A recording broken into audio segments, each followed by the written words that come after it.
passion for real estate, and also one of our sponsors this evening. And he will give us our opening statements. Thanks, David. Thanks, Corey. Come forward, come forward. So thank you, REDinNYC. Thank you, Corey. Thank you, Troy. Great to be back. This is our third event so far, second as a lead sponsor. We're looking forward to partnering with REDinNYC around the world. Very excited about future events in New York, and London, and Tel Aviv, and pretty much everywhere. So anyway, a little bit about Integra, and then we'll get back to the program. So Integra is the leading blockchain in the world, focused on contract integrity. This is relevant to real estate because it increases transparency, trust, liquidity, ultimately value, which is important to everyone in this room. So thank you for coming, happy holidays, and let's get started with the program. Thank you, David. Okay, at this time, I'm actually going to call up our main panel in our program. So I'd like to start with introducing Phil Watkins, who will be joining us. Phil is a principal at Megaleith Capital Management. Phil is actively involved in all aspects of the firm's acquisitions and asset management. Prior to joining Megaleith, Phil worked with Morgan Stanley, and worked in the investing area and managing a wide range of all of their assets. So Phil's going to join us. He is also actually going to be joined by Miss Margot Marcy. I botched that, didn't I? Mastery, excuse me, I apologize. Of Margot's bookkeeping services. Margot's firm is a full-service bookkeeping and accounting service focusing on small all the way to large and corporate firms in addition to real estate developers. She continues to specialize with forensic accounting, servicing the 5 boroughs. I'm standing in your way. All 5 boroughs of New York City. So welcome. We appreciate you being here. Margot, Phil's all yours.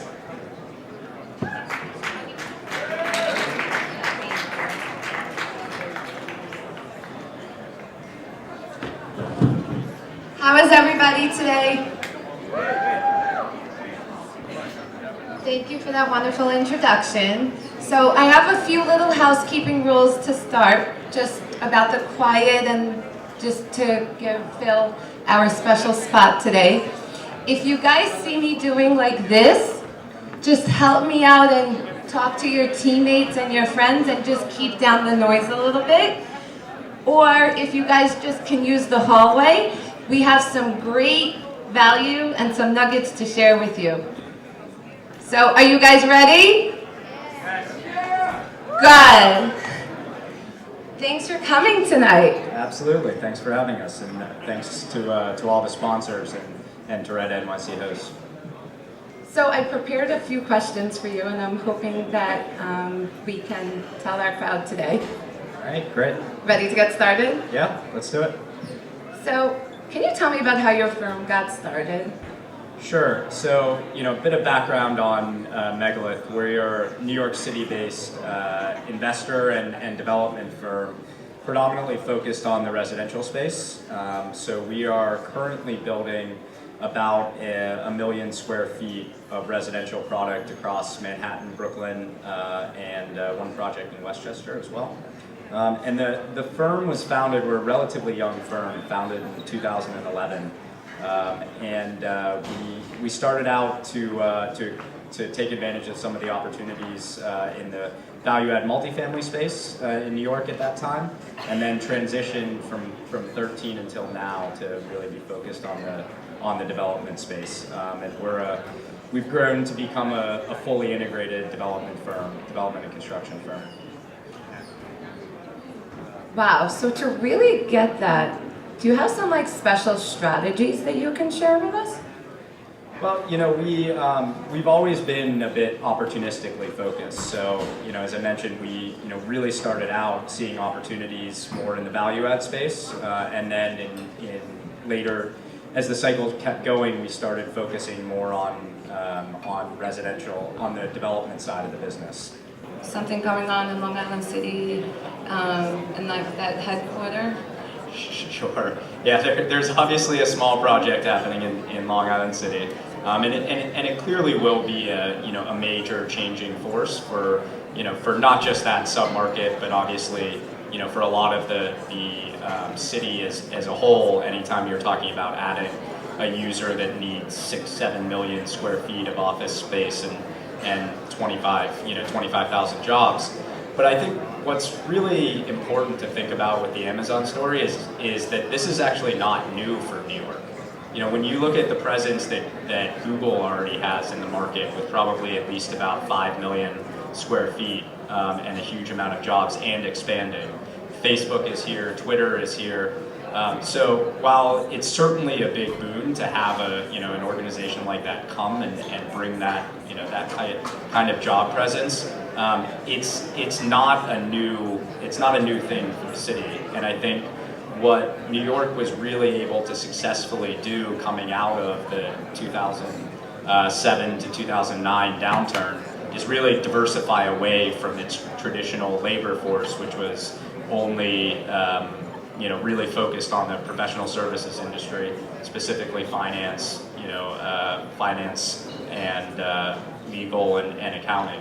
So this is just the next step, I think, in that evolution, and it's really what makes the New York story right now, I think, a big differentiator, even compared to some of the other tier 1 markets, both in the U.S. and frankly around the world.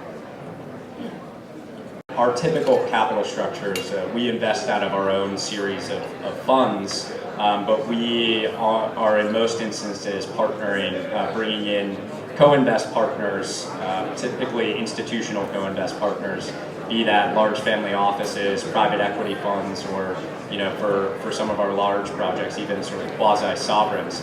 And the key there, and it's something a lot of organizations don't spend a lot of time thinking about, is really establishing institutional quality reporting, the type of materials that you're sending out, both from your financial side, as well as project updates on monthly and quarterly and annual bases. They really make the difference between being able to attract that type of capital and sort of constantly being on the hunt for a steady capital source. And I think it's only more important right now when that type of capital is being more and more selective about the types of transactions they're investing in, but also the types of managers and operators that they're willing to work with. So it's been an important part of our business. So, what would you say about what's going on now with the opportunity zones? How do you see the opportunity in that and investment in the region? Sure. So, I mean, we do spend a lot of time on this. We've mapped out, obviously, you can pretty readily access the maps of all the opportunity zones that are available in the New York marketplace. Obviously limited in Manhattan, but a lot in the boroughs and in Manhattan, Queens, and the Bronx. There's obviously a huge amount of capital that's being raised around these strategies. I think it's every week you hear, and then probably everyone in this room gets a blast from Commercial Observer or The Real Deal about another, 9-figure fund being raised. But I think what's important is that what these really are intended to do is to make what's already an attractive investment more attractive from a tax basis if you have the right type of investment strategy. So these are obviously instances where you should be planning on holding these investments for a minimum of 7 to 10 years, which is not necessarily the business plan that works for everyone. So you have to be very cognizant when you're setting these up of what your strategy is going to be. But I do think it's going to incent, as it already is, a huge amount of capital to flow into these areas. And I think in New York, the hope is that you're constrained by other issues to keep the supply down.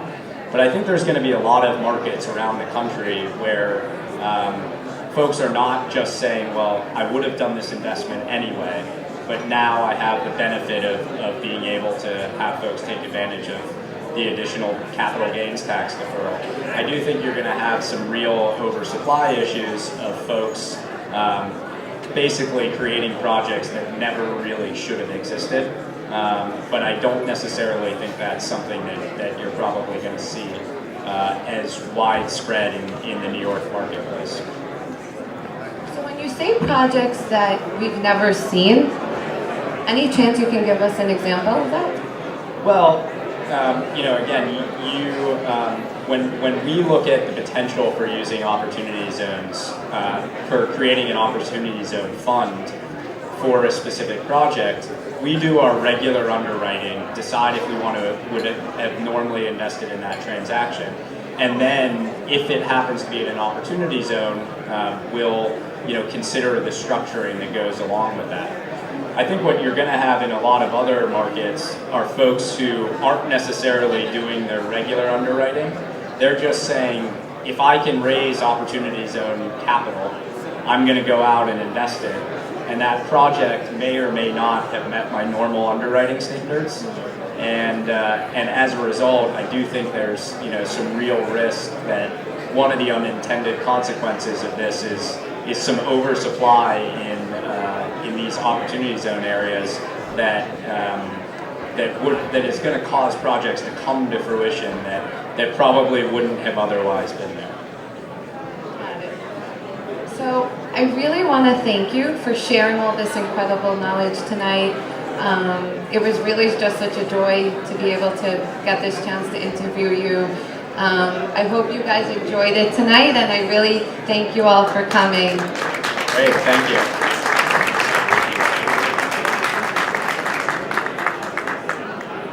Okay, thanks everybody for coming. We hope that you stay and enjoy the evening. Thank you to all of the sponsors, REDinNYC, Integra, and Margot Marcy. And enjoy the evening.